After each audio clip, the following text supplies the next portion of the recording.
सहनावतु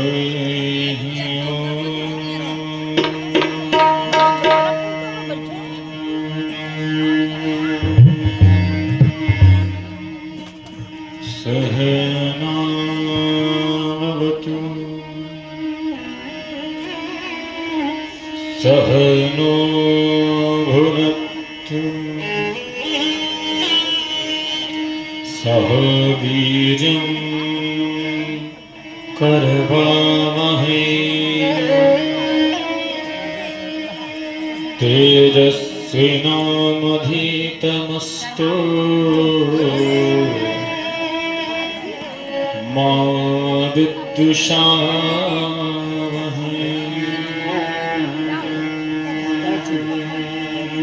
ध्येयं सदा परिभावनमभीष्टदोहम् तीर्थास्पदं शिवविरञ्चिनुतं शरण्यम् भृत्यार्थिहं प्रणतपालभवाधिपूतम्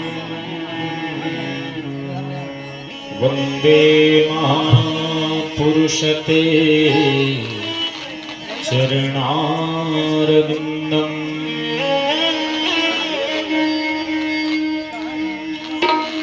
वंशी विभूषितकरान्नवनीरदाभ पीताम्बरादरुणविन्दफलान्धरुष्ठा पूर्णेन्दुसुन्दरमुखा दरविन्दनेत्रा कृष्णात् परं किमपि त्वमहं न जाने। वागर्थाविवशं पृक्तो वागर्था प्रतिपत्तये जगतः पितरो वन्दे पार्वती परमेश्वरो। जयन्ते मंगला काली भद्रकाली कपालिनी दुर्गा क्षमा शिवा धात्री स्वाहा स्वधा नमोस्तुते। उल्लंघ सिंधु सलिलं सलीलं यह शोक बन्धिं जनकात्मजाया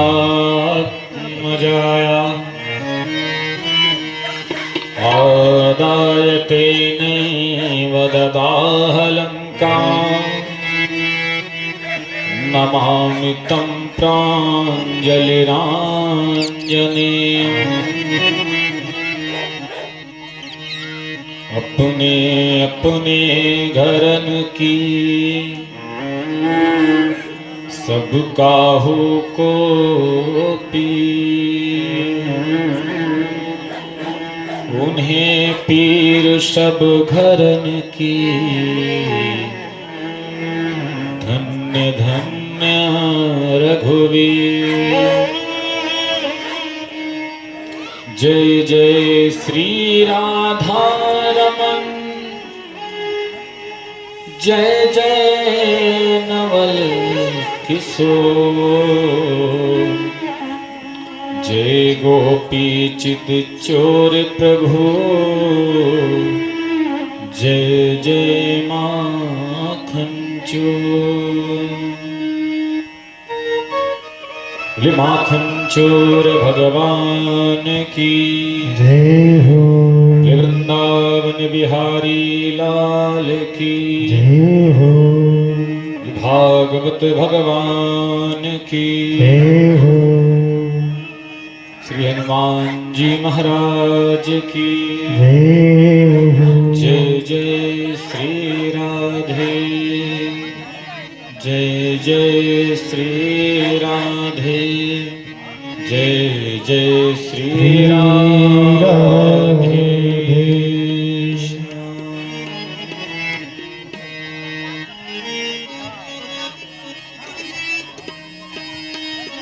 आइए सभी लोग बड़ी ही श्रद्धा और भक्ति के साथ आज की इस कथा में प्रवेश करें। उससे पूर्व भगवान के नाम का संकीर्तन करते हुए अपने मन और वाणी को पवित्र करें।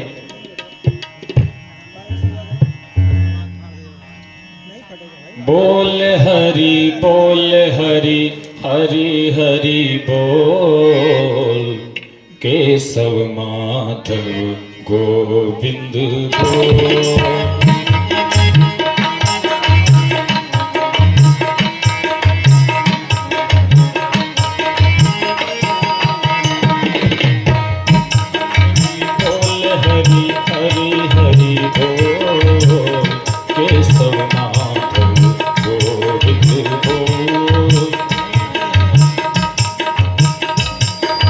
बोल हरि बोल हरि बोल हरि बोल केशव माधव हरि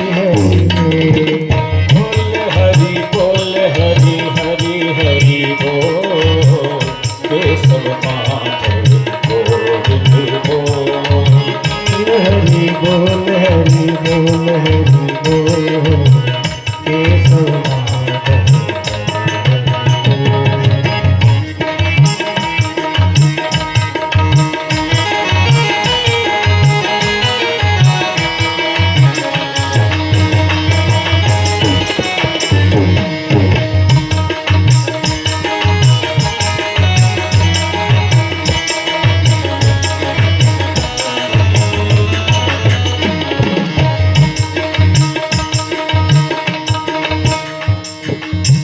नाम प्रभु का है सुखकारी पाप कटेंगे क्षण में भारी।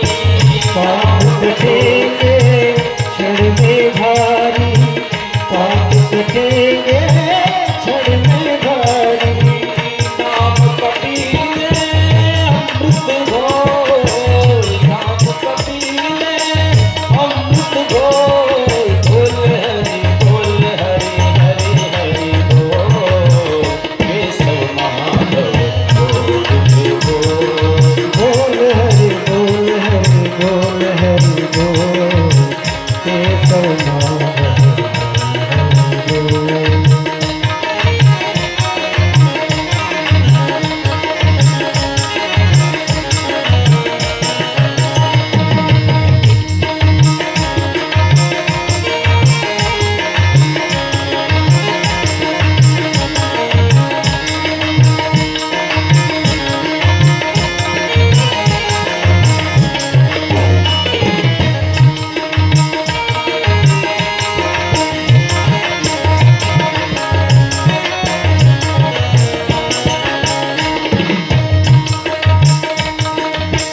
राम नाम के सब अधिकारी बालक वृद्ध युवा नर नारी। राम नाम के हरि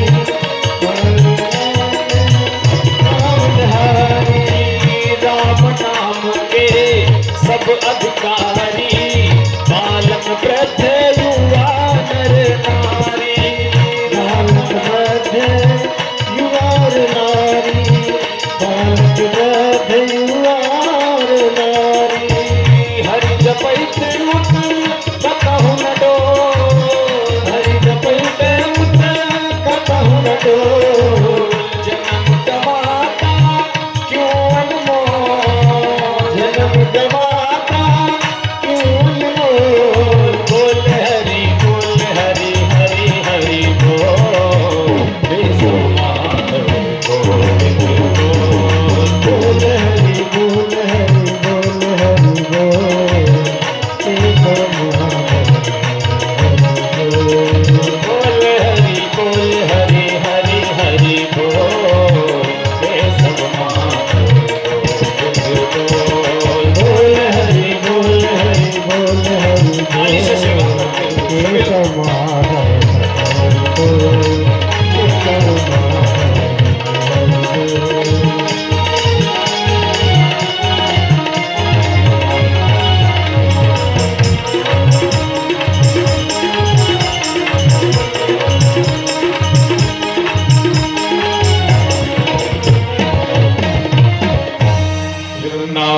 बिहारी लाल की जय हो, भागवत भगवान की जय हो। अखिल कोटि ब्रह्मांड नायक परात्पर ब्रह्म कारण करुणावरणालय भक्तवांछा कल्पतरु भगवान श्री बालकृष्ण लाल की वांगमयी प्रतिमूर्ति श्रीमद भागवत महापुराण सप्ताह ज्ञान यज्ञ के आश्रित बैठे हम सब भक्त जनमानस के हृदय में मेरे प्रभु गोविंद का प्रेम प्राप्त ये न केन प्रकार आवाज क्लियर नहीं आ रही, कुछ करिए।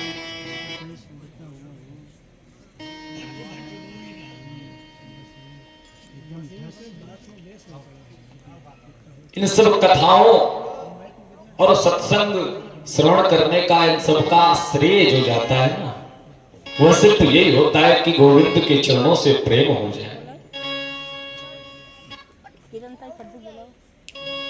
ये न केन प्रकार किसी प्रकार भगवान के चरणों में हमारा मन लग जाए, यही इन कथाओं का सार है। क्योंकि जब हम कथाएं सुनते हैं तो हमारा मन द्रवित होता है। कभी कभी होता है ना ऐसा, ऐसी कथा आपने श्रवण कर लिया कि हृदय आपका द्रवित हो गया, आंखों से अश्रुपात हो गया कथा श्रवण करके। कभी कभी वीर रस की जब हम कथा श्रवण करते हैं ना, तो शरीर में रोम रोम पुलकित हो जाता है। क्यों? क्योंकि उस कथा को श्रवण कर हमारा मन द्रवित हो गया।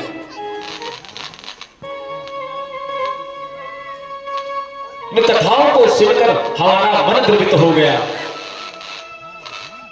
यही तो कथाओं का सार होता है।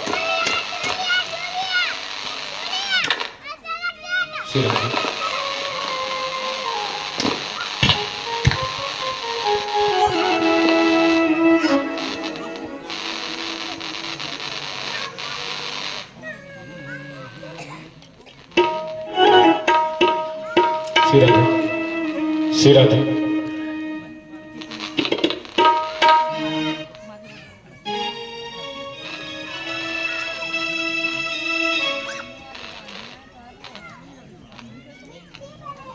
पार्क कर रहा हूं।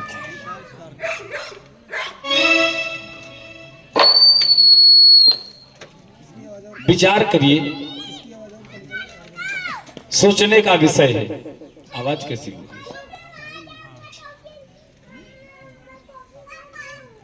कि हम उन जगन्नाथ प्रभु को क्या दे सकते हैं? कुछ दे सकते हैं? कुछ नहीं दे सकते। सिर्फ दे सकते हैं तो अपना मन, अपना प्रेम परमात्मा। बाकी कुछ देने का सामर्थ्य हमारे आपके अंदर नहीं है। प्रेम से बोलो जय श्री कृष्ण। क्या दे सकते हैं परमात्मा को? एक भक्त एक बार गया भगवान लक्ष्मी नारायण के पास और कहा, प्रभु आज हम चाहते हैं कि कुछ आपको दें। भगवान ने कहा, दे दो भैया, क्या चाहते हो देना? भक्त ने कहा, सरकार यही नहीं समझ पा रहे हैं कि क्या प्रदान करें आपको। सब कुछ तो आपका है, यह संसार आपका है, यह शरीर आपका है, क्या दूं आपको? तो भगवान ने कहा, भैया तुम कुछ दे भी नहीं पाओगे, सब कुछ तो हमारा है। अब मेरी चीज मुझको ही कोई दे रहा है तो उसका कोई मोल नहीं होगा। आपके घर की चीज है महाराज, आपको जब कोई अपने हाथ से उठा कर दे रहा है तो उसका कोई तात्पर्य, आप उसकी कीमत नहीं समझेंगे। जब वो हमारी चीज है, हमको दे रहा है, तो कौन बड़ी बात कर रहा है? उसने कहा, नहीं सरकार, देंगे तो जरूर, देंगे जरूर, पर क्या तुम ये नहीं समझ पा रहे हैं? क्योंकि रत्नाकरस्तव गृहं गृहिणी च पदमा। भगवान ने कहा भैया, भक्त ने कहा सरकार, इस संसार में सबसे ज्यादा बहुमूल्य हैं तो हीरे जवाहरात इत्यादि जो रत्न पाए जाते हैं, बहुत मूल्य है इनका महाराज। ये सब आपको दूं कुछ, हीरा मोती सोना चांदी करके कुछ प्रदान करूं आपको? तो भगवान ने कहा भैया ये सब मेरे ही घर से तो तुम लेके गए हो। अरे जो भी संसार में जो रत्न प्राप्त होते हैं, सोना चांदी हीरा, जो भी रत्न प्राप्त होते हैं सब समुद्र से प्राप्त होते हैं। समुद्र का एक नाम रत्नाकर है। क्या नाम? रत्नाकर, रत्नों को बनाने वाला।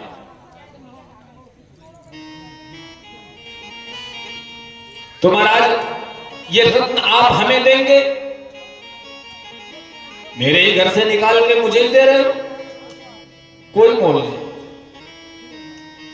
क्योंकि प्रभु रत्नाकरस्तव गृहम, अरे प्रभु रत्नाकर तो जहां से हम हीरे मोती इत्यादि लेके आते हैं वो सब तो आप ही के घर से लेके आते हैं। तव गृहम, आपके गृह से। भक्त ने कहा सरकार कुछ रुपया पैसा दे दे, 1 लाख 2 लाख 10 लाख। भगवान ने कहा भैया तुम हमें क्या रुपया पैसा लक्ष्मी दोगे? गृहिणी च पदमा, अरे साक्षात लक्ष्मी जी तो हमारी घरवाली है, गृहिणी है, तुम क्या प्रदान करोगे हमें? साक्षात लक्ष्मी तो हमारे चरणों में बैठी रहती है, हमारी घरवाली, तुम क्या प्रदान कर सकते हो हमें? भक्त ने कहा सरकार ये भी नहीं दे सकते। किम देयमद्य भवतो जगदीश्वराय, हे जगदीश्वर आपको मैं क्या दूं?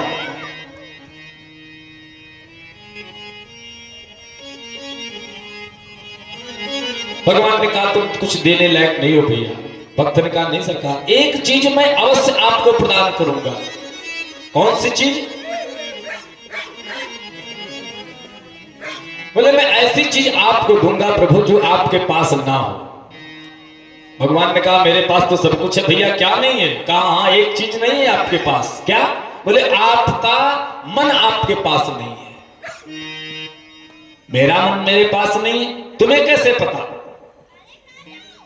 बोले इसलिए पता है क्योंकि हमने रामचरितमानस पढ़ा था, और रामचरितमानस में लिखा हुआ है जिस समय भगवान श्री सीताराम जी पुष्प वाटिका में सर्वप्रथम श्री किशोरी सीता जी का दर्शन करते हैं, तो गोस्वामी जी वहां पर बड़ी सुंदर बात लिखते हैं कि करत बत कही अनुज सन मन सिय रूप लोभान। आप बातें तो अपने बत कही, करत बत कही अनुज सन, आप बातें तो अपने अनुज छोटे भाई लक्ष्मण से कर रहे थे, लेकिन आपका मन सिय रूप लोभान, आपका मन सीता जी के रूप को देखकर लोभित हो गया।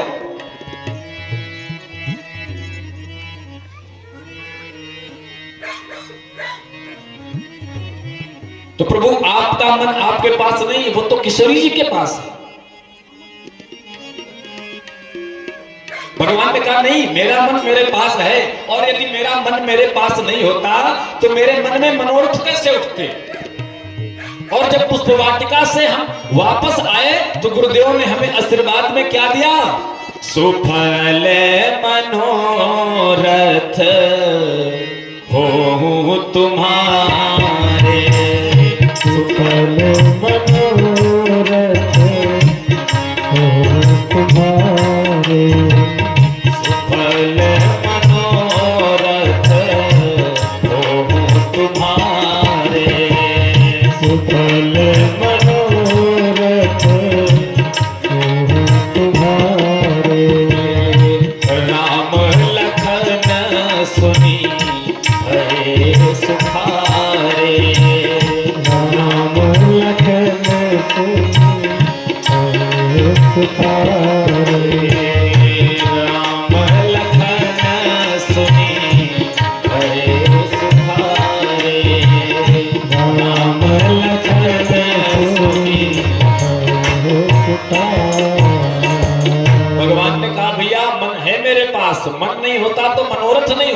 मन से ही तो मनोरथ होते हैं। मनोरथ का मतलब इच्छाएं। अगर मन नहीं होता तो मनोरथ नहीं होता, और मनोरथ नहीं होता तो गुरुदेव आशीर्वाद कैसे देते? गुरुदेव ने आशीर्वाद दिया है कि तुम्हारे जो भी मनोरथ हैं, जो भी मन में इच्छा किया है तुमने, वह सब सफल हो, पूर्ण हो।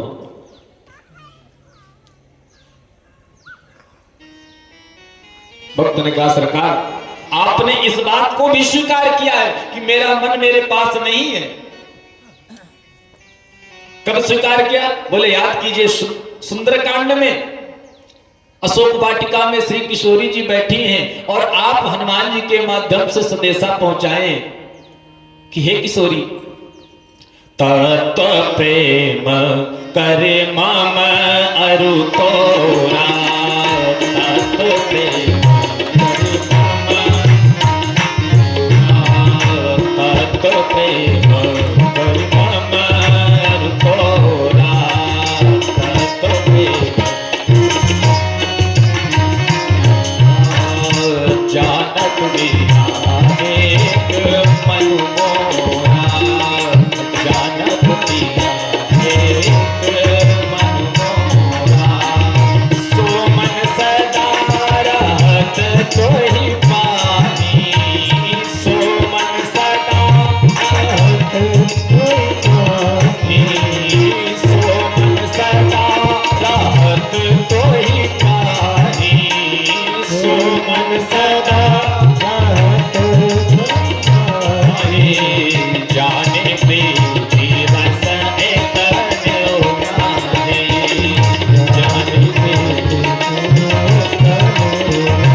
तत्व प्रेम कर मम और तोरा। हे सीते, जो तुम्हारा और मेरा तात्विक प्रेम है ना, उसको सिर्फ मेरा मन जानता है। जान तो प्रिया एक मन मोरा, मेरा एक मन है सीते और मन जानता है मेरा, लेकिन मेरा मन सो मन सदा रहत तो ही पाही। सुंदरकांड की चौपाई, हमारा सुंदरकांड लोग पढ़ते हैं। सो मन सदा रहत तो ही पाई, मेरे पास किशोरी जी एक ही मन है, और लेकिन मेरा वह मन भी तो सदैव आपके पास रहता है। इसका मतलब आपके पास प्रभु आपका मन नहीं है। भक्त ने अपनी बात सिद्ध कर दी परमात्मा के सामने। भगवान ने स्वीकार किया, हाँ भैया मेरा मन मेरे पास नहीं है, वो तो किशोरी जी के पास है। तो भगवान, भक्त ने कहा सरकार, अगर आपका मन आपके पास नहीं है तो ऐसा करिए ना, आप मेरा मन ले लीजिए, क्योंकि मैं अपने मन से बहुत परेशान हूं महाराज।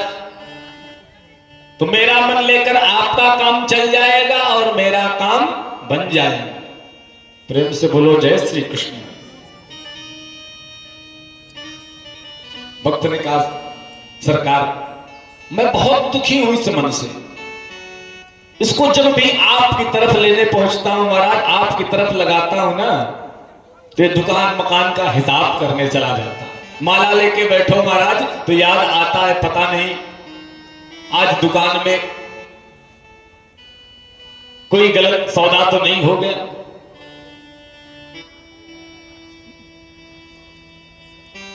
ये हर एक व्यक्ति की बात है महाराज। जब आप माला ऐसे बैठेंगे शांति से तो दूसरा भी कुछ सोच सकते हैं, परंतु जब पूजा में बैठेंगे, हम मन भगवान की ओर लगाएंगे तो मन यत्र तत्र घूमेगा, आपको पूजा से बाहर लेके जाएगा।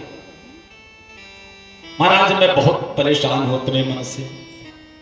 ये मन बड़ा चंचल है, कैसे तेरा भजन करूं, जितना इसे समझाऊं उतना ही मचल जाए। राधे तेरे चरणों की, श्यामा तेरे चरणों की, कर भूल जो मिल जाए। श्यामा तेरे चरणों की, भूल जो मिल जाए। चरणों बड़ा चंचल है महाराज मन, इसलिए आप मेरा मन ले लीजिए।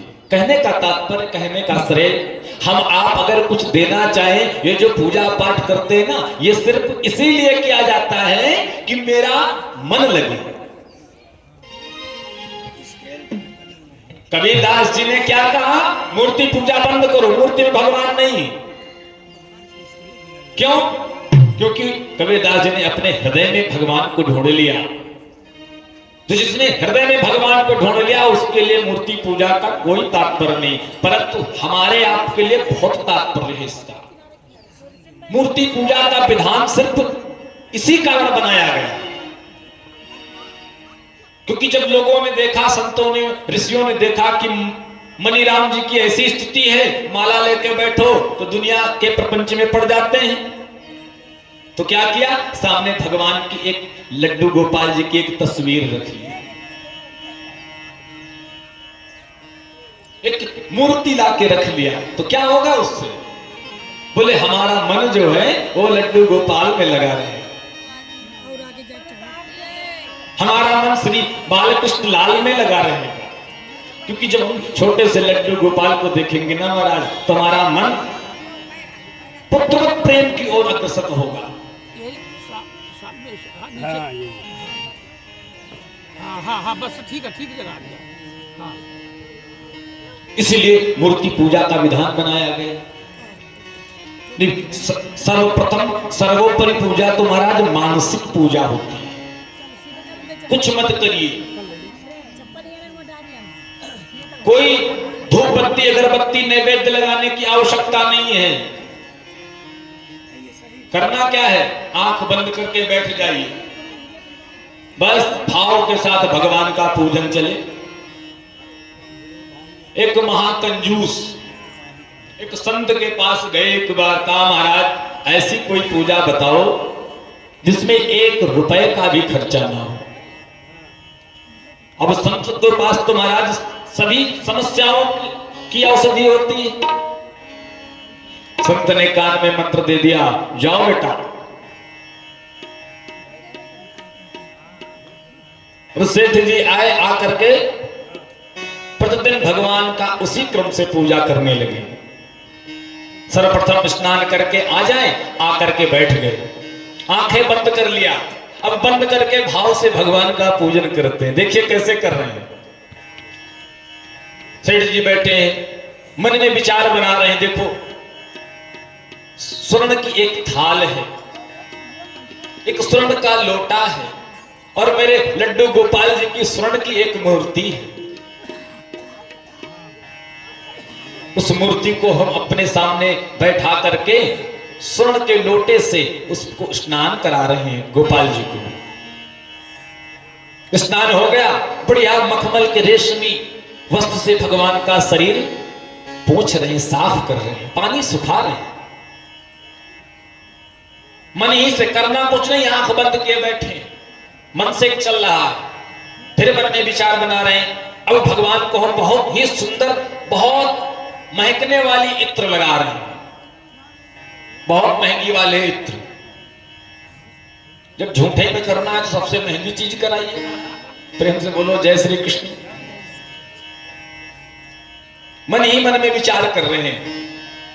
इत्र लगाया, सुंदर वस्त्र पहनाया। वस्त्र पहनाने के बाद अब कहते हैं भगवान को भोग लगाएंगे, हम ठाकुर जी को भोग लगाएंगे। भोग में क्या? आज हम ठाकुर जी को खीर खिलाएंगे। तो खीर के लिए महाराज तुरंत सेठ जी मन ही मन में चल रहा है, कर कुछ नहीं रहे। अब मन ही मन से सेठ जी जा रहे हैं, हम जा रहे हैं एक बढ़िया कपिला गाय से दूध दूहे। जाकर के बैठकर दूध लिया, दूध लेके आए, दूध को भगोने में चढ़ा दिया, अग्नि पर चढ़ा दिया दूध को। दूध उबलने लगा तो अब उसमें चावल डालेंगे। चावल डाल दिया। अब देख रहे हैं सेठ जी अब धीरे धीरे पक भी रहा है। आंख बंद किए मन ही मन में सोच रहे हैं चावल हमारा थोड़ा सा पक गया है, तो अब उसमें 2 मुठ्ठा चीनी डाल दी।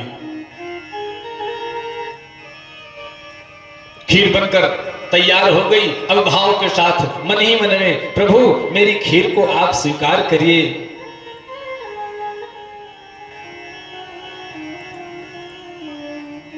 भाव से पूजा चल रही। प्रतिदिन सेठ जी का नियम यही बन गया महाराज। अब सेठ जी को मानसिक पूजा में बड़ा आनंद आने लगा। मन ही मन से पूजा कर रहे और बहुत प्रसन्न हो रहे, क्योंकि पूजा का प्रभाव ही है महाराज। जब हम 2-4 दिन पूजा करेंगे तो हमारा मन और अग्रसित होगा। और करें, 5 मिनट और बैठे जाए। पहले 1-1 माला करते थे, अब 2 माला करने लगे, धीरे से 3 माला करने लगे। यही भाव बनता रहता है मन से। और सेठ जी उसी प्रकार अभी पहले 2-4-5 मिनट करते थे, फिर आधा घंटा लगा, अब घंटों घंटों सेठ जी बैठे रहते, भगवान की पूजा कर रहे हैं, भगवान के पैर धुला रहे हैं, भगवान को मुख धुला रहे हैं। सारी पूजा मन से ही चल रही है सेठ जी की।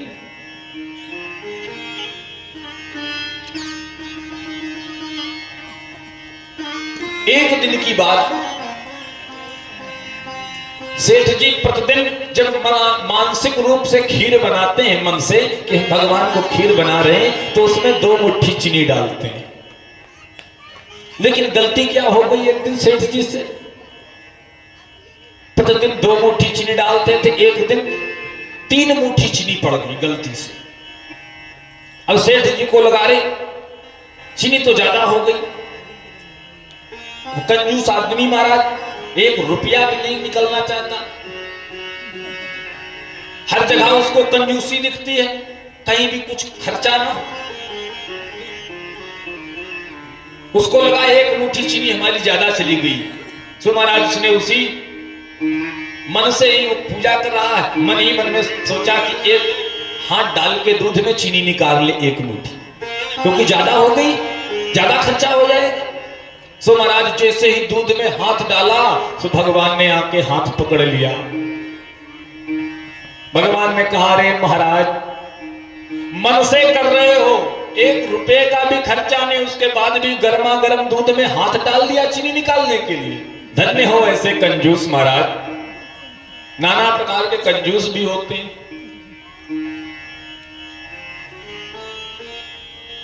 एक बार 3 कंजूस, गांव वालों ने खुद कहा बहुत कंजूस है, तो तीनों ने विचार बनाया अब हम भी खर्चा करेंगे। क्या खर्चा करेंगे? बोले घी खाएंगे। चलो सभी तीनों लोग घी लेते हैं। घी लेने चले गए। 250-250 ग्राम घी लिया तीनों। कहा देखो भाई, बड़े हिसाब से खाना है घी को।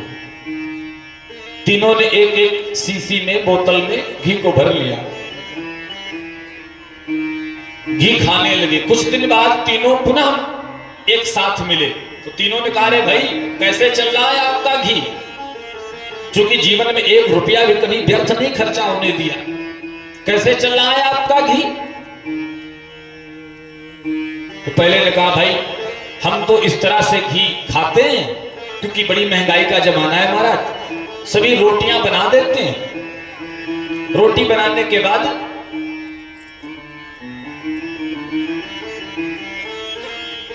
एक ऊपर वाली रोटी और एक नीचे वाली रोटी घी से चुपड़ देते, बाकी बीच की रोटी सब चुपड़ी समझ लेते। दोनों ने कहा, अच्छा तुम तो भाई बहुत खर्चा करने लगे हो इस समय, पूरी 2 रोटियां चुपड़ते हो। दूसरे से कहा, अच्छा तुम बताओ तुम्हारा कितना खत्म हुआ?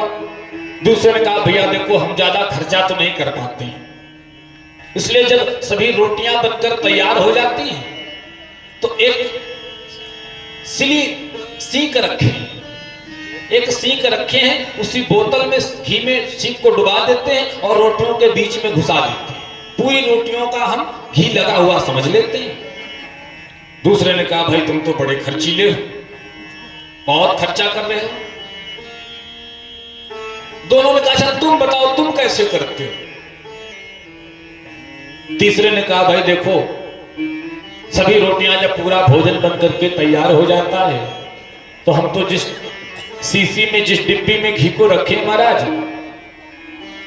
भोजन के सामने उसका ढक्कन खोल के रख लेते हैं। प्रेम से बोलो जय श्री कृष्ण। और जब उसकी सुंदर सुंदर महक आती है तो उसी महक के सहारे हम भोजन कर लेते हैं। घी लगा हुआ समझते हैं महक से। प्रेम से बोलो जय श्री कृष्ण। कहने का तात्पर्य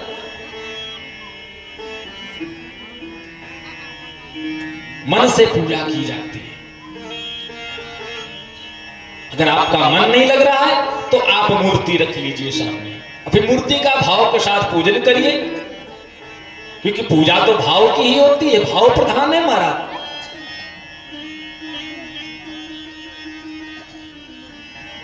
भाव के साथ पूजा करें। अच्छा, कहीं कहीं महाराज हमने देखा है कुछ माताओं को लड्डू गोपाल लेकर के इतना सुंदर सेवा करती, इतना सुंदर सेवा करती कि जब देख लो ना तो आंखों में अश्रुपात हो जाता है कि वास्तव में क्या समझकर पूजा कर रही है।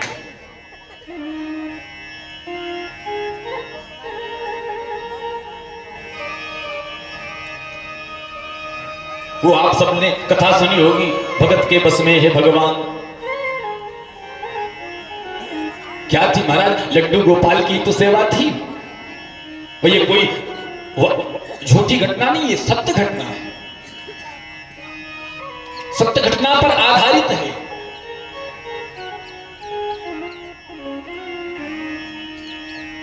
ये तो भाव। और ये लड्डू गोपाल की पूजा तो महाराज इसीलिए की भी जाती है, अपना लल्ला समझ के, अपना पुत्र समझ के। मेरा छोटा सा लल्ला, छोटा सा है लल्ला मेरा। जो लड्डू गोपाल रखते महाराज है आप लोगों के पास? किसी किसके यहाँ हाथ उठाएंगे? अच्छा, बहुत लोगों के पास है। अरे छोटा सा है लल्ला मेरा, करतब करे कमाल। छोटा सा है लल्ला मेरा, करतब करे कमाल। लड्डू गोपाल मेरो, लड्डू गोपाल, लड्डू गोपाल। लड्डू गोपाल मेरो, लड्डू गोपाल।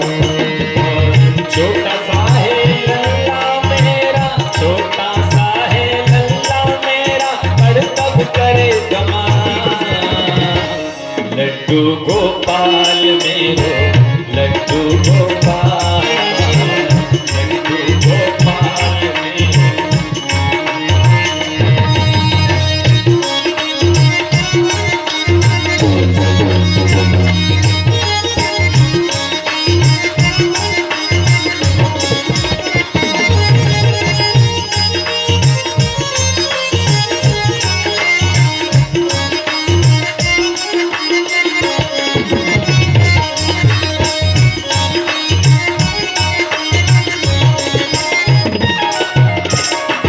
कैसे पूजा करनी है गोपाल जी की? रोज सवेरे इन्हें जगाऊं, गंगा जल स्नान कराऊं। रोज सवेरे इन्हें जगाऊं, गंगा जल स्नान कराऊं। गंगा जल स्नान कराऊं, गंगा जल स्नान कराऊं। रोज सवेरे इन्हें जगाऊं, गंगा जल स्नान कराऊं। गंगा जल स्नान कराऊं, गंगा जल स्नान कराऊं। गंगा जल स्नान करा के नए नए इन वस्त्र पहनाऊं, नए नए इन वस्त्र पहनाऊं, नए नए वस्त्र पहनाऊं। अच्छा, नियम बना लीजिए एक चीज का आप लोग, जिसके पास है वो प्रतिदिन सेवा करेगा, और जिसके पास नहीं है वो भाव से ही बैठकर कर सकते हो महाराज। बैठ जाइए सुबह सुबह, बैठकर लड्डू गोपाल को जगा रहे हैं, वंदन करा रहे हैं, ब्रश करा रहे हैं, पूजा करा रहे हैं, स्नान करा रहे हैं, वस्त्र पहना रहे हैं, उसी भाव से पूजा करिए ना।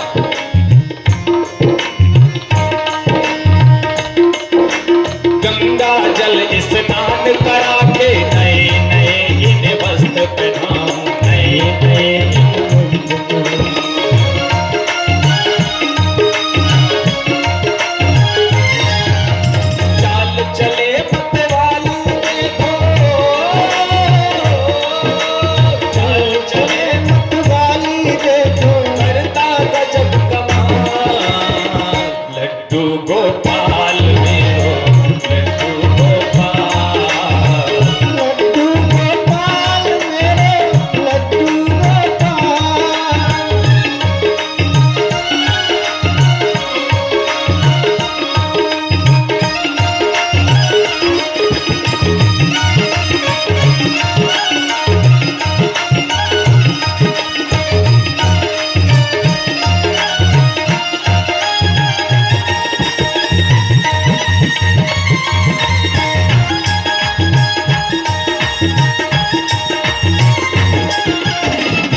से नहीं, तरह तरह से इन्हें सजाओ, माखन मिश्री का भोग लगाओ, माखन मिश्री का भोग लगाओ। तरह तरह से इन्हें सजाओ, माखन मिश्री का भोग लगाओ, माखन मिश्री भोग लगाओ। माखन मिश्री भोग लगाओ, माखन मिश्री। और जहाँ लड्डू गोपाल को महाराज माखन मिश्री मिला सो पला गया। जैसे पलाया इतरा के फिर चले कन्हैया हो।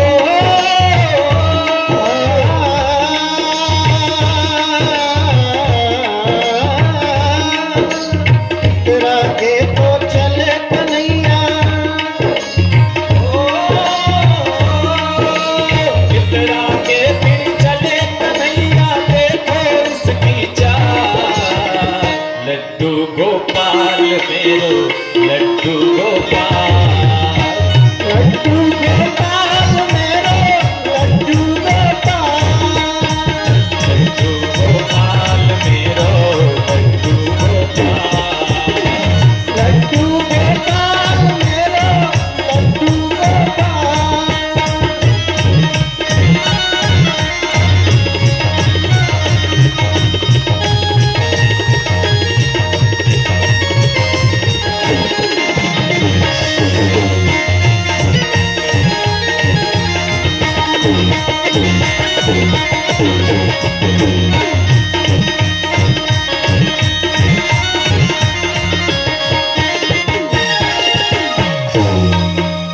छोटा सा है लल्ला मेरा हो, छोटा सा है लल्ला मेरा, करतब करे कमाल। छोटा सा है लल्ला मेरा, छोटा सा है लल्ला मेरा, करतब करे कमाल। लड्डू गोपाल मेरो, लड्डू गोपाल, लड्डू गोपाल मेरो, लड्डू गोपाल, लड्डू गोपाल मेरो, लड्डू गोपाल, लड्डू गोपाल मेरो, लड्डू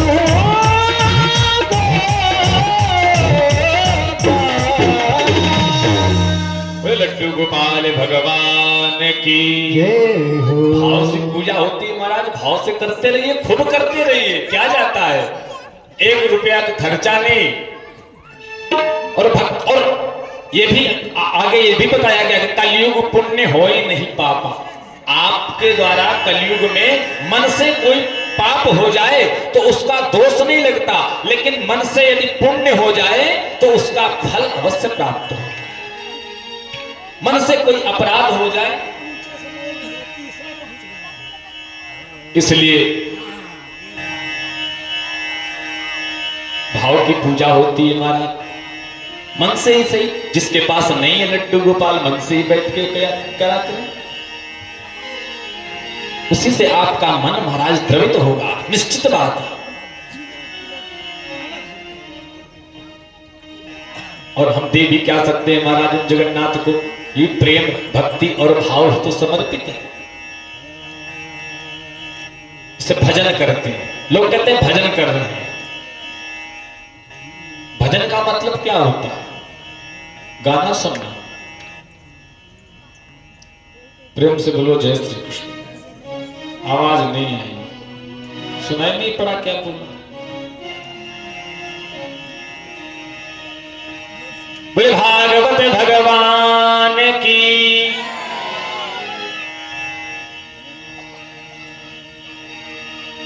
भाव भक्ति की ही पूजा है महाराज।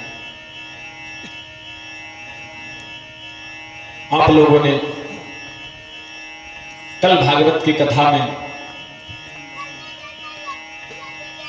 महाभारत की कथा श्रवण किया।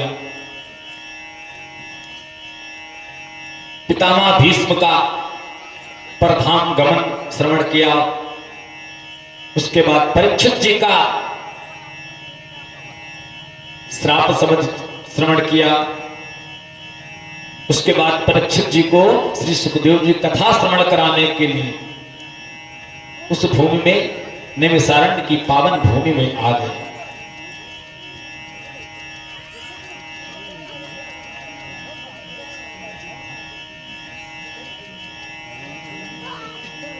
श्री सुखदेव जी महाराज परीक्षित से कहते हैं, परीक्षित तुम्हें 7 दिन प्राप्त हुए, तुम्हें 7 दिन प्राप्त हुए अपने मोक्ष का करने में। इसलिए मैं कहता हूं 7 क्षण भी बहुत होते हैं। लव निमेष सत्संग तात स्वर्ग अपवर्ग सुख धरिय तुलाए कयंग तो तूलनता ही सकल मिली जो सुख लव सत्संग। गोस्वामी तुलसीदास जी कहते हैं तात स्वर्ग अपवर्ग सुख। और ये ज्ञान कौन दे रहा है महाराज? विचार करिए। नाम लंकिनी एक निशीचरी, निशीचरी है, राक्षसी है। नाम है लंकिनी, लंका के मुख्य द्वार पर खड़ी होकर लंका की सुरक्षा करती है। विचार देखिए रावण की कितनी बड़ी व्यवस्था थी कि हनुमान जी कैसे लंका में प्रवेश कर रहे थे, मशक समान, और उसके बाद भी लंकिनी की नजर से हनुमान जी बच नहीं पाए। लंकिनी ने डांट दिया हनुमान जी को, अरे सट, मेरी आज्ञा के बगैर तू लंका में प्रवेश कैसे कर रहा है? हनुमान जी ने कहा भैया हम तो भगवान का नाम राम राम करते चले जा रही है, हमें सट कर रही है, हमें मूर्ख कर रही है। हनुमान जी ने क्या किया था? मुठिका एक महाकपि हनी, एक मुक्का हनुमान जी ने लगा दिया। अब विचार करिए हनुमान जी का मुक्का जिसके ऊपर लगेगा उसकी क्या स्थिति होगी, क्योंकि पवन तनय बल पवन समाना जिह गिरि चरण देहि हनुमंता चलो सुगा पाताल तुरंता। हाँ?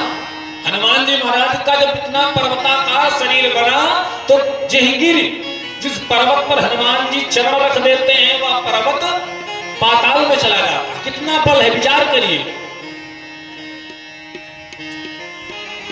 और ऐसे बलशाली हनुमान जी का मुठका एक महाकपि हनी, एक मुक्का लगाया सो ही महाराज पूरा वेद वेदांत का ज्ञान लंकिनी को प्राप्त हो गया। प्रेम से बोलो जय श्री कृष्ण।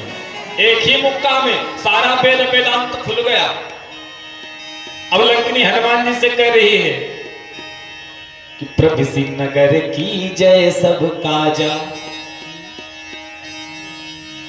आप प्रवेश करिए लंका में, अपने सभी कार्य करिए। अब लंकिनी हनुमान जी को कह रही है कि हे हनुमान जी, ये भगवान की बहुत बड़ी कृपा हम पर हुई कि जो हमें आपका सत्संग प्राप्त हो गया। लंकिनी हनुमान जी से कह रही है कि हे हनुमान जी, तात स्वर्ग अपवर्ग सुख, स्वर्ग का सुख, अपवर्ग मतलब मोक्ष का सुख। मोक्ष का मतलब हमारा जब मोक्ष हो जाता है तो हमें दूसरा जन्म नहीं प्राप्त होता।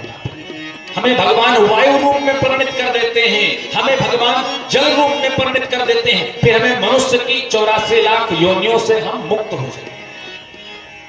यही मोक्ष है। लंकिनी करे हनुमान जी महाराज, स्वर्ग का सुख, मोक्ष का सुख लेकर के तराजू के एक पलड़े पर रख दीजिए। धरिय तुला एक अंग और तूल न साय ताहि सकल दिशि मिली जो सुख लव सत्संग। लव सत्संग लव निमेष कहते हैं। लव सत्संग का मतलब जितनी देर में मेरी एक पुतरी, आंख की पुतरी जो होती है, जितनी देर में पलक झपकती, कितना समय लगता है एक बार पलक झपकने में? 2, 4, 5 सेकंड। और उसका भी 1/4 भाग कर दिया जाए और वो सत्संग जितनी देर में पुतली गिरती है उतनी देर के समय को 4 भाग में बांट दें और 1 भाग का सत्संग यानी 1 सेकंड का सत्संग भी आपके लिए कल्याणकारी हो सकता है। तुलनता ही, उसको तौला नहीं जा सकता, क्योंकि सत्संग की महिमा ही अपार है।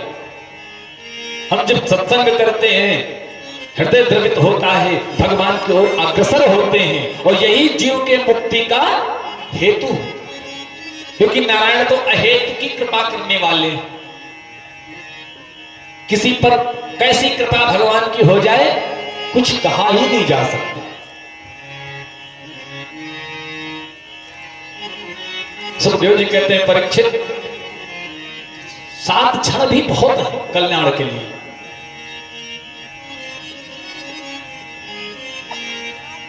सुखदेव जी परीक्षित को कथा श्रवण कराते हैं।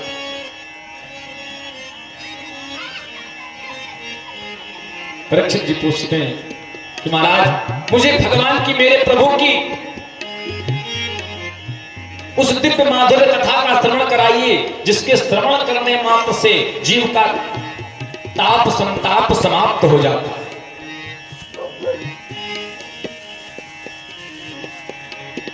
वैसी कथा हमें, वो कथा भगवान की, मेरे गोविंद की वो कथा श्रवण कराइए हमें।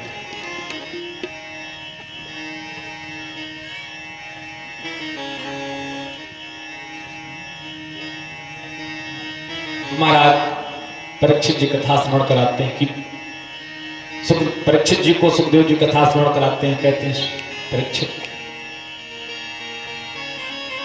जिस समय महाराज धृतराष्ट्र पुत्र मोह में अंधे हो गए थे, आंखों से तो पहले ही अंधे थे महाराज, परंतु पुत्र मोह में ऐसा फंसे कि जो दिव्य ज्योति प्राप्त थी वो भी चली गई। अब जो भी पुत्र कर रहा है वही सब सही है।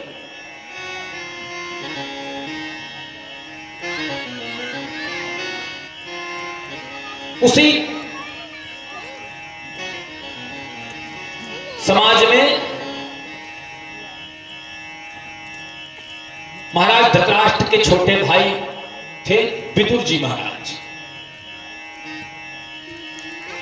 जब महाभारत का प्रारंभ हुआ ना, विदुर जी महाराज ही एक ऐसे थे जिन्होंने खुलकर विरोध किया। जिस समय द्रौपदी जी का चीर हरण हो रहा था, अगर किसी ने विरोध किया तो सिर्फ विदुर जी ने, परंतु कुछ कर नहीं सकते थे चूंकि मंत्री थे, सचिव थे। अधिकार तो राजा के पास होता है और राजा महाराज कुछ करना नहीं चाहता था पुत्र मोह में। उसी दिन महाराज जब फाइनल हो गया, निर्णय हो गया कि अब महाभारत होना ही निश्चित है, तो महाराज विदुर जी ने अपना धनुष और बाण हस्तिनापुर के द्वार पर रख दिया और प्रणाम किया कि मैं इस युद्ध में भाग नहीं ले सकता क्योंकि सब तो मेरे।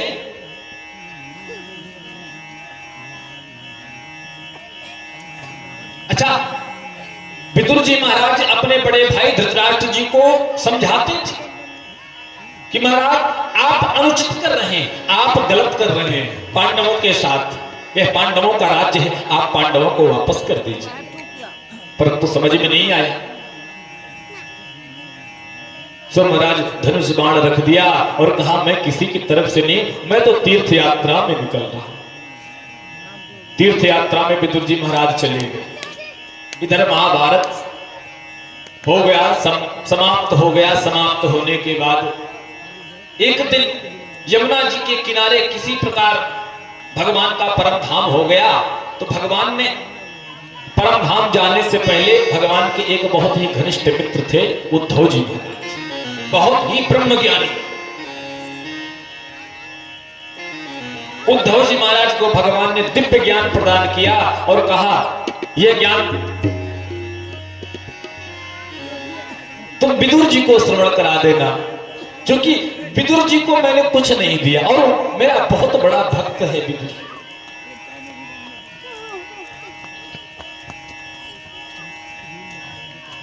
विदुर को मैंने कुछ नहीं दिया, इसलिए मेरा यह दिव्य ज्ञान तुम जाकर विदुर जी को सुना देना।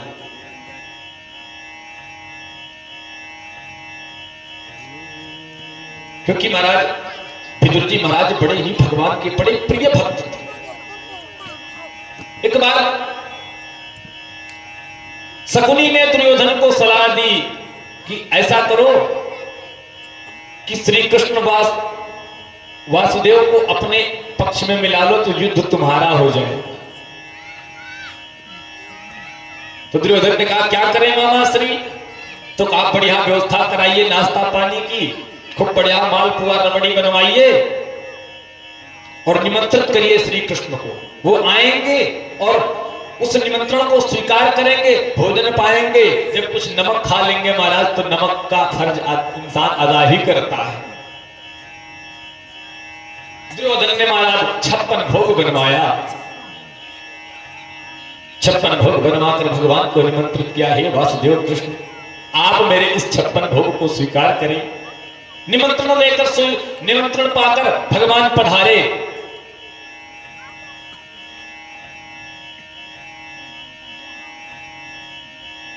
दुर्योधन ने निमंत्रित किया महाराज यह 56 भोग सिर्फ हमने आपके लिए बनवाया है, आप स्वीकार करिए। तो भगवान ने कहा दुर्योधन मैं अवश्य तुम्हारा इस 56 भोग तुम्हारे प्रसाद को स्वीकार करता, परंतु प्रसाद 2 स्थिति में पाया जाता है। या तो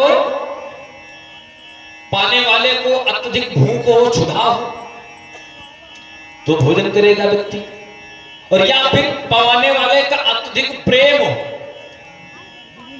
नहीं एक रोटी और ले लीजिए, एक रोटी और ले लीजिए, तो व्यक्ति पेट भर भी जाता फिर भी कहता है ठीक है भाई कोई बात नहीं, आपका प्रेम तो दे दीजिए।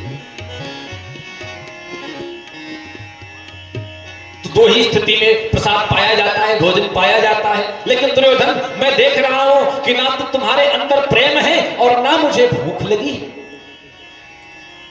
इसलिए इस भोजन का क्या तात्पर्य?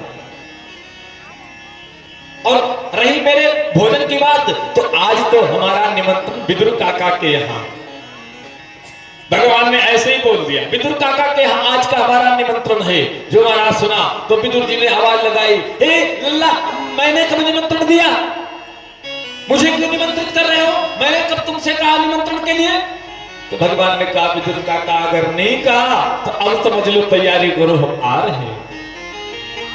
क्योंकि विदुर जी बड़े भक्त थे भगवान।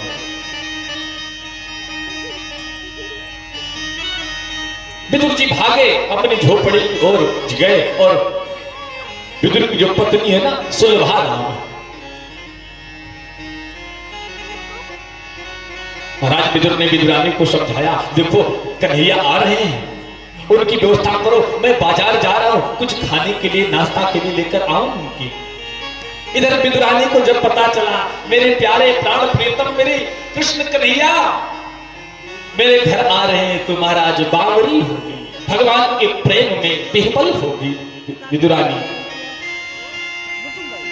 दौड़ते दौड़ते गई, घर को साफ किया, साफ करके स्नान करने बैठी थी, स्नान किया ही था थोड़ा सा कि उसी समय भगवान ने आकर दरवाजे में खटखटाया, काकी दरवाजा खोलो, मैं आया हूं द्वारिका से श्री कृष्ण, दरवाजा खोलो। जो महाराज श्री कृष्ण का नाम सुना सो विदुरानी भाव विह्वल होकर उन्हीं गीले कपड़ों में आकर भगवान को दरवाजा खोलकर अंदर पदार्पण करवाया। इतना पावरी हो गई है विदुरानी कि एक आसन टूटा फूटा पड़ा था, उस आसन को डाल दिया, उल्टा आसन ही डाल दिया भगवान के बैठने के लिए। पधारिए प्रभु विराजिए।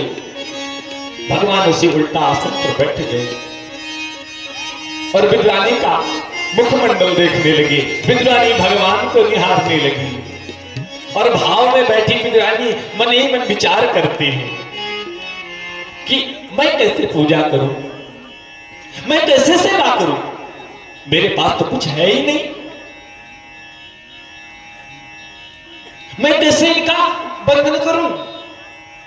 लेकिन भाव है विदुरानी के पास, महाराज भाव से पूजा कर रही है विदुरानी। विदुरानी कहती है हे मेरे प्राण प्रियतम, अगर मेरी पहुंच होती, अगर आसमां तक रसाई हो अपनी पहुंच, अगर आसमान तक मेरी पहुंच होती तो तुम्हें चांद तारों की माला पहनाए। अगर मेरा हाथ आसमान तक जाता ना तो मैं चांद तारे तोड़ लाती और आपको माला पहनाती। अगर आसमां तक रसाई हो अपनी तो तुम्हें चांद तारों की माला पहनाए, और तेरे पैर धोवे हम फूलों के रस से, और तुझे आज नहलाए हम चांदनी से।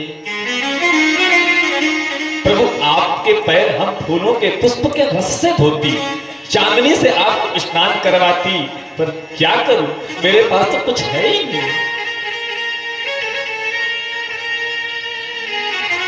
लेकिन मेरा प्रेम है कन्हैया, मेरे प्रेम को आप स्वीकार करो।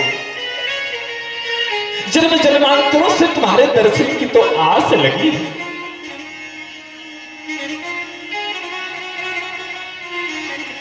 बड़ी देर से दीद के मुंतजिर हैं कन्हैया, जन्म जन्मांतरों से तुम्हारे दर्शन की आस लगी थी मन में। अब आ गए हो तो तुम मुस्कुराओ तो हम मुस्कुराएं।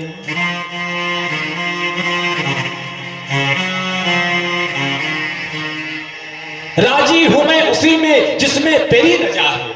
हे मेरे प्राण प्रीतम, मेरे कृष्ण कन्हैया, जो आप चाहते हो उसी में मैं पसंद हूं। बड़ी देर से दीद के मुंतजिर हैं, जो तुम मुस्कुराओ तो हम मुस्कुराएं।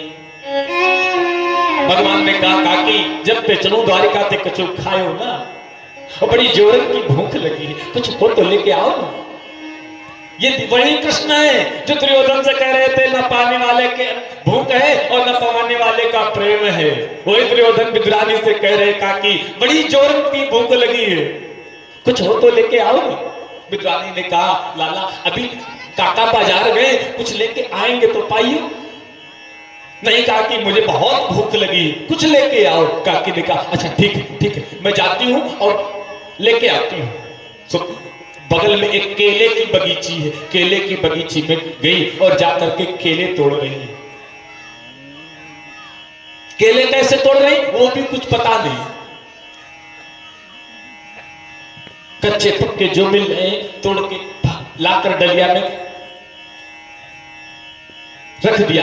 इधर भगवान उठे और जाकर के विदुर जी के रसोई की तरफ चले गए, और रसोई में जाकर के जब देखा तो एक छोटा सा चूल्हा था, चूल्हे में आग जल रही थी, ऊपर कुछ रखा हुआ था, एक बटलोई रखी थी, उसमें ढक्कन लगा हुआ था। ढक्कन हटाकर जब भगवान ने देखा तो उसमें कुछ उबल रहा था।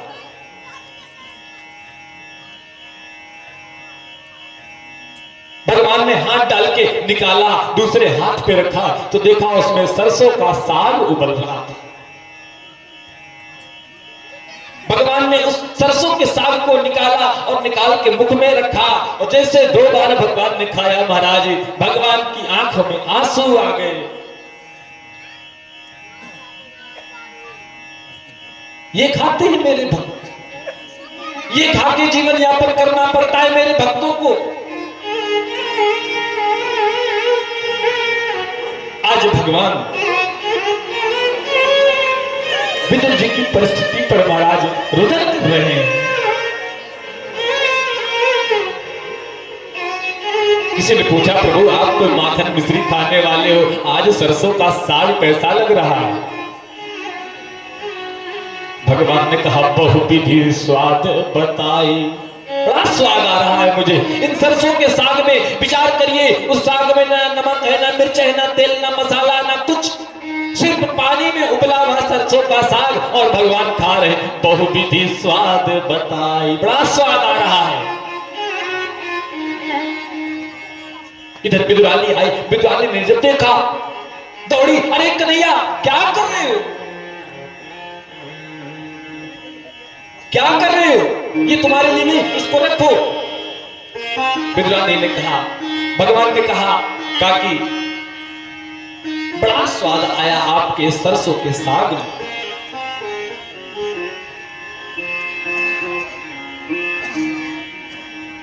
बुझाने ने कहा नहीं लाला आओ मैं तुम्हें कदली फल देती हूं खाने के लिए।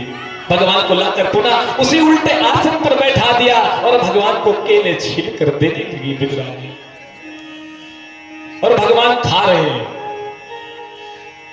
अच्छा भाव इतना है, प्रेम में मगन इतना है कि कैसे दे रही है ये भी नहीं ज्ञात है। तो गिरी गिरी सब तेत गिराई, केले का जो फल है, केले की जो गिरी है उसको तो छीलकर नीचे फेंक दिया। और छिलका देत श्याम मुख माही। बोलो भाई भगवान छिलका खा रहे हैं और बड़े भाव से खा रहे हैं। प्रेम से बोलो जय श्री कृष्ण। यही तो प्रेम है महाराज, यही तो भाव है। भगवान खा रहे हैं। इतने में विदुर जी आए। विदुर जी ने जब देखा क्या कर रही है, अरे बावरी, अरे बावरी हो गई है तू, तुझे नहीं पता तू क्या दे रही है। अरे घर आए जगन्नाथ को छिलके खिला रही है। बावरी जानती ने जन्म जन्मांतरों तक सिर्फ छिलके ही खाने को मिलेंगे। बिदुरानी को हिला रहे हैं विदुर जी। बिदुरानी को होश ही नहीं आ रहा, बस भगवान के मुखमंडल को देखती जा रही है और भगवान भी मुस्कुराते हैं बिदुरानी को देखकर।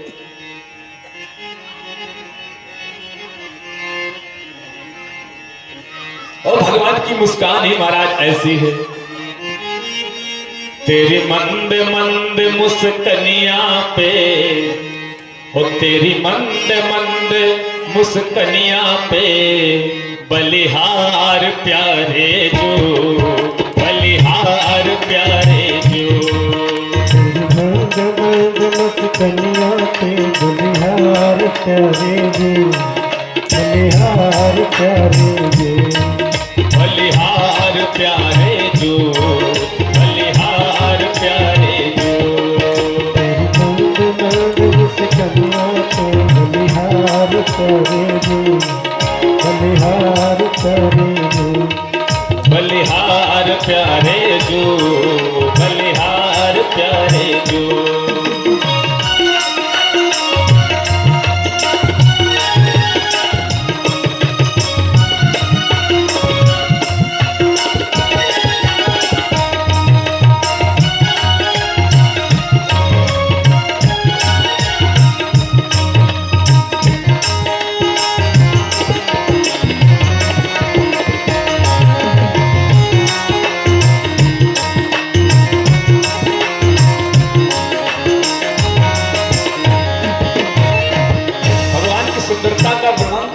कैसे? तेरे बाल बड़े घुंघराले लगते हैं कारे कारे, तेरे बाल बड़े घुंघराले लगते हैं कारे कारे, तेरे बाल बड़े घुंघराले लगते हैं प्यारे प्यारे, तेरे बाल बड़े घुंघराले लगते हैं प्यारे प्यारे।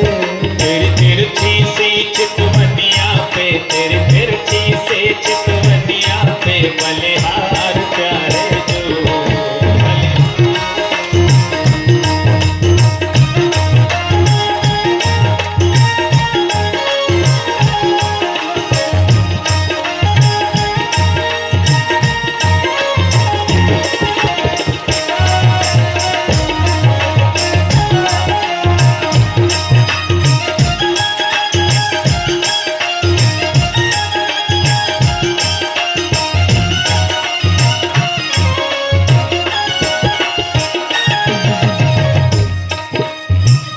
और भगवान की क्या सुंदरता है।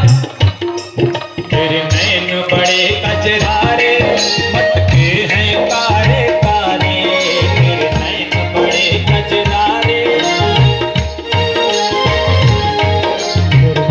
बड़े कजरारे लगते हैं प्यारे प्यारे, नैन बड़े कजरारे मटके हैं कारे कारे, तेरे नैन बड़े कजरारे लगते हैं प्यारे प्यारे।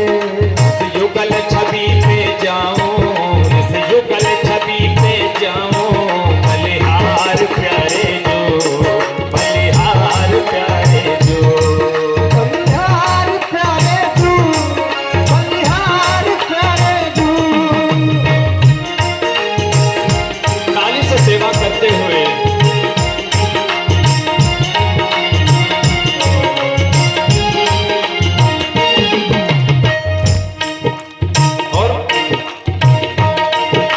तेरे संग में राधा प्यारी लगती है जग से प्यारी। तेरे संग में राधा प्यारी लगती है रंग न्यारी। तेरे संग में राधा प्यारी लगती है जग से प्यारी। तेरे संग में राधा प्यारी लगती है जग से न्यारी। इस युगल छवि पे जाओ, इस युगल छवि पे जाओ, बलिहार प्यारे जो, बलिहार प्यारे।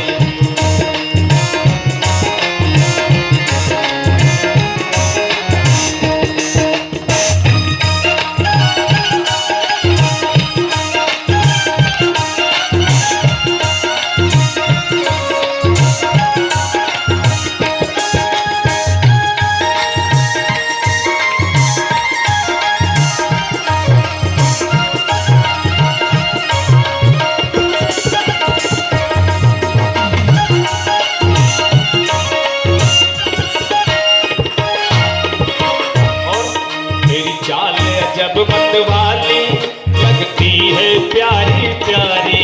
तेरी चाल जब मतवाली लगती है प्यारी प्यारी। तेरी चाल जब मतवाली लगती है प्यारी प्यारी। तेरी चाल जब मतवारी लगती है प्यारी प्यारी।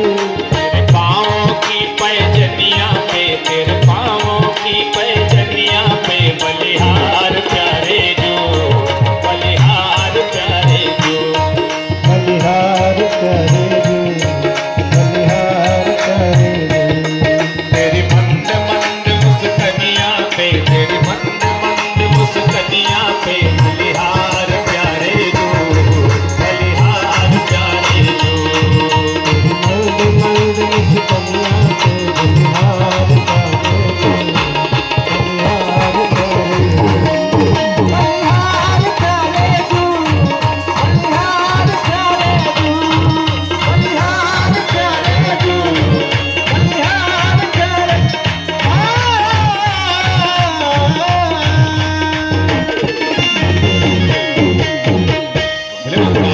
बिहारी लाल की जय हो। विदुरानी भगवान की मुस्कान को देख रही भाव से और देखते हुए